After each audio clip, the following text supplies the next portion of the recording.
everyone, I'm Megan. I'm the Director of Sales Enablement at Hunters, and today I'm here with Cedric, Sofian, and Baptiste. They're three talented cybersecurity students, and I'll let them introduce themselves here shortly. But first, I want to start by saying congratulations because these three won the Hunters Capture the Flag Challenge, which is no easy feat. We had almost 20 students competing, and we've actually posed some of these questions to practitioners that are working in the field. So it is not an easy challenge. And with that, let's get started with some introductions. Sofian, let's start with you. Hi, my name is Sofian Smouni. I'm currently in my final year of engineering school at IMT Nord Europe. To sum up a little bit of my life, I used to be an elite rugby player in high school in a double curriculum adapted for rugby in Bordeaux. Just for you to visualize, it is southwest of France, so the total opposite of Lille, the city I am currently studying in. Then I choose to study in preparatory classes. I'm not sure if there is an equivalent in the US, but it's a very intensive curriculum in science. And for me, it was physics, mathematics, and chemistry. Very impressive. Very impressive. Cedric, how about you? Yeah, I have a bit the same curriculum. I'm a student in the IMT Nord Europe as a Sofian. I've studied. I've also done some competitive exam after the preparatory classes to join the IMT. And right now I'm studying computer science and cybersecurity here. Very impressive as well. And last but not least, Baptiste. I'm also a final year student at an engineering school. I am interested in specializing in cybersecurity, particularly in penetration testing, even though I have done a lot of web and software development as a freelancer alongside my studies. We have three very impressive backgrounds and current studies. So as I mentioned, we met through this Capture the Flag challenge that we ran in partnership with IMT, with the university.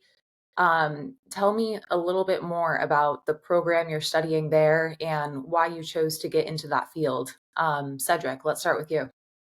Okay, so basically in our school, the IMT, the courses are, you can choose the courses you follow.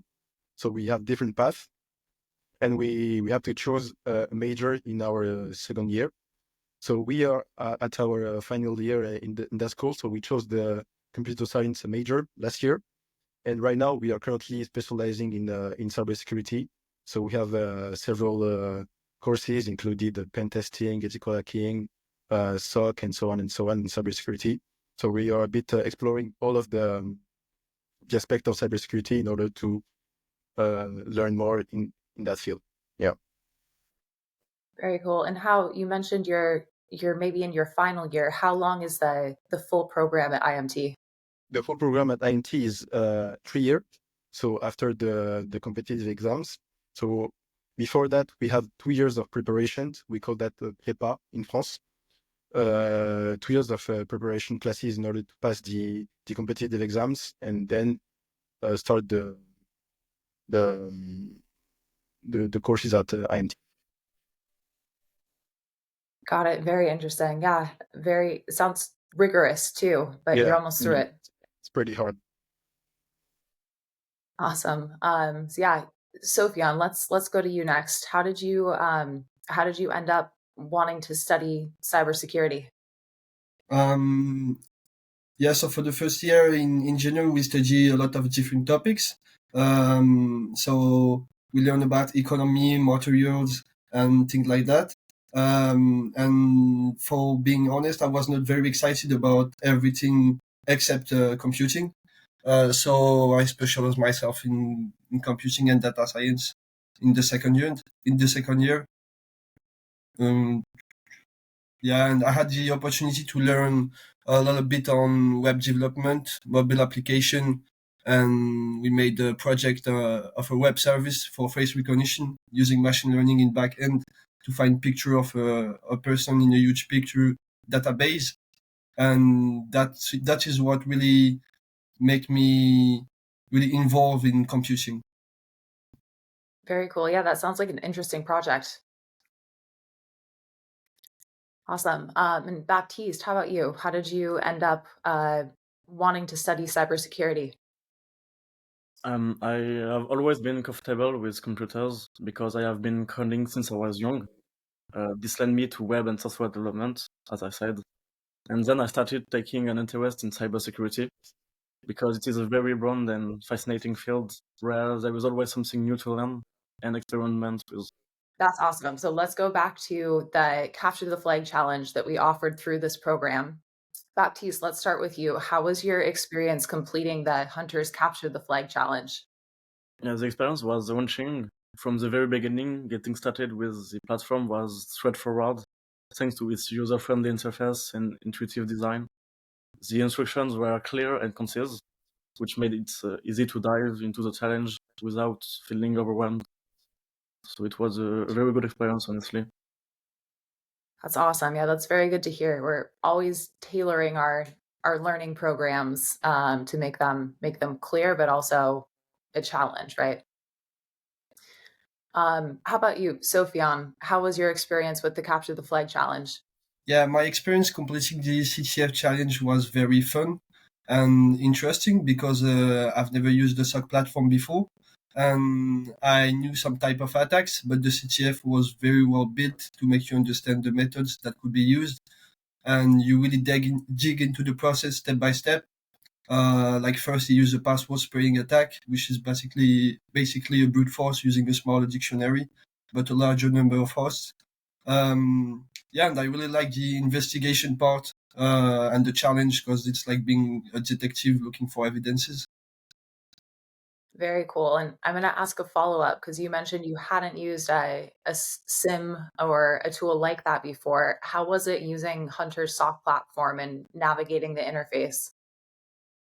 Uh, yeah, I never used one, but the UE the user interface was very intuitive, so it was very funny to use, and there were some tools like the event review to which was very cool to make you understand the process.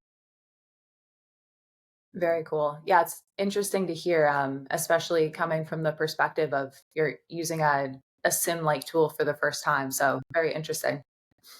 And Cedric, let's go back to your experience with the Capture the Flag. How was that for you? It was really great and interesting.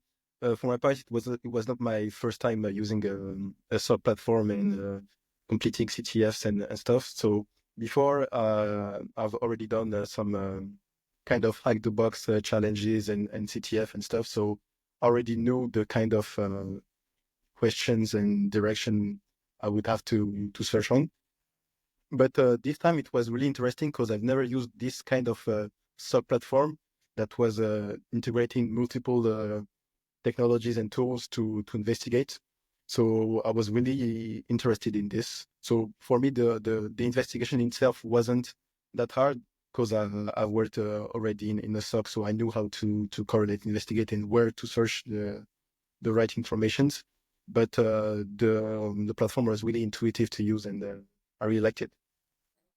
That's awesome to hear. And what, if you have them top of mind, what other SIM or similar platforms have you used in the past? Different SIM. I've used Wazoo. I've used Splunk, and I've used a kind of a homemade SIM by the previous company I was working for. And concerning challenges, I've used Hack the Box, a bit of Track Me, and Root Me. It's a bit old, but Root Me. Yeah.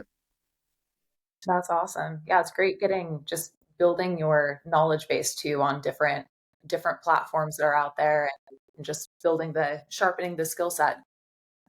Back Baptiste, let's go back to you. Had you used a SIM tool or solution or competed in other Capture the Flag challenges before this one? Yeah, I have used a few SAM tools and security management systems like Stack and Splunk. And my experience with answers was very different, honestly, because I prefer the way it integrates and analyzes data in a more automated and dynamic manner. That's awesome. You know, I It's like you're speaking our language at Hunters. It's really good to hear that some of the things that we do to design our platform for analysts is coming across. So that's awesome to hear. Okay, so we kind of talked about the Capture the Flag challenge, the experience with Hunter's SOC platform. You're at the tail end of your studies, it sounds like, at IMT. What are your plans for after graduation? Sofian, let's start with you. My goals after graduation is to find a company where I can keep learning and practicing cybersecurity. But I want to try something with a data section in which I can participate in some project and mixing both cybersecurity and machine learning. I really want to travel a lot too, and I'm very interested about the idea of being a cyber nomad to travel around the world and working in the same time. So yeah, my main goal is to learn and get deeper into techniques and meet people with a common interest to create my own projects in the future. That's awesome. Yeah, it sounds like it's interesting times we live in, being able to work and plug in from wherever, and also with things like AI and machine learning being so prevalent. So sounds very, very cool. Let's see, Cedric, how about you? What are your plans post graduation? Post graduation, my plans are, as Sofian said, getting to learn more in cybersecurity and keep learning in that field. Right now, I've already worked a bit in the blue side of cybersecurity, so I'd like to get to know the red side, the attacking in cybersecurity, and maybe freelance in a few years, like work, as I can say, a bit more independently and travel the world and everything. Would be cool. That's awesome. Yeah, you both mentioned travel, continuous learning, right, which is key. And I mean, cybersecurity is there's always a shortage of professionals in it. So it's a good field to be going into. Baptiste, how about you? What are your plans for after graduation? For now, the goal is to find a final year internship. But after obtaining my degree, I think I would like to pursue my career in cybersecurity. I'm not sure yet in which specific field, but I think in pen test field. I think this is what I like the most. So Very yeah. interesting. Yeah, pen testing you would learn a lot doing that. You'd learn a lot starting. All right, the big question. You're studying cybersecurity now. Based on what you're learning in your program, and in your opinion, what does the future of security operations look like? Cedric, let's start with you. That's a big question indeed. In my opinion, AI is going to play a greater role in SecOps. Right now, it's starting to get big with the LLMs and the chat assistants we are using. And for instance, in the sub platform, the AI assistants was a great example of this. But I do think that it won't, like, in the near future, like in the 3, 5, 4 years, it won't be as big as we expected, because still has a lot to learn, and for the moment it cannot actually replace some tasks humans do right now. But I think it's evolving pretty quickly, and it's gonna play a bigger role in the SecOps. Just for instance, doing some repetitive tasks, some tasks that require to manage a lot of data, and so on and so on. So things are gonna have a great role. Yeah. Yeah, AI is definitely a good topic to lean into. And to your point, there are ways to apply it now, right? To kind of like through threat clustering in Yeah. Hunter's platform, for example, to kind of get rid of redundant tasks. You're right. One way I heard it put is AI is in college right now, and in 4 years, to your point, or in 2 to 4 years, it's going to have like 5 PhDs. Yeah. We definitely are all in the boat of seeing where that goes. All right, Baptiste, let's go to you next. What, in your opinion, what does the future of security operations look like? I think SOCs will need to take a more proactive approach to incident management, focusing on early detections and prevention. They will also need to collaborate more closely with DevOps teams ensuring security is integrated throughout development cycle, from code creation to deployment, through automated security checks and continuous monitoring. This will help to notify vulnerabilities earlier and reduce risk across the entire development process. Yeah, that's very interesting. That's kind of like shifting left, right? Making sure we're securing all the way back to the development team. And like you said, taking that proactive approach to stay ahead of the vulnerabilities or the attacks, whatever that may be. So I like it. And last but not least, Sofian, what is your vision for, or your prediction, excuse me, for the future of security operations? Yeah, for me, regarding IA and cybersecurity, I'm a bit confused about the future because, on the one hand, IA is a very impressive tool, and when used for blue teaming, it could enhance the ability to detect, prevent, and respond to threats. I mean, in very different domains like anomaly detection, malware analysis, and phishing detection. But on the other hand, it gives attackers new tools. And in fact, it can enhance automation for attacks with advanced reconnaissance, intelligence scanning, and automated exploitation. But both sides of cybersecurity, I mean blue and red teaming, are able to use IA. But the thing I'm a bit worried about is the future, because first we don't really understand what is happening in deep learning models because they create their own indicators. And one topic which can be very dangerous for me is the people who are not aware of the IA era who would be the target of deepfake and phishing, because with the NLP, it's the natural language process combined with OSINT. It's web scraping, but with a bigger amount of data. It can really turn every data published online into a real tool for attackers. But I'm still very enthusiastic about the future of IA and cybersecurity. It's just a new tool and a new challenge for humanity, I guess. Great answer. I think you kind of took it from, how AI is being applied in cybersecurity tools and looked outside in, right? Because attackers also have access to this. And there's also that awareness for kind of the general public that isn't studying or working in cybersecurity and isn't necessarily as aware. So yeah, very, very great answers from all three of you. I think that was a great interview. Thank you so much for your time. And I feel safe with you three working in cybersecurity in the future.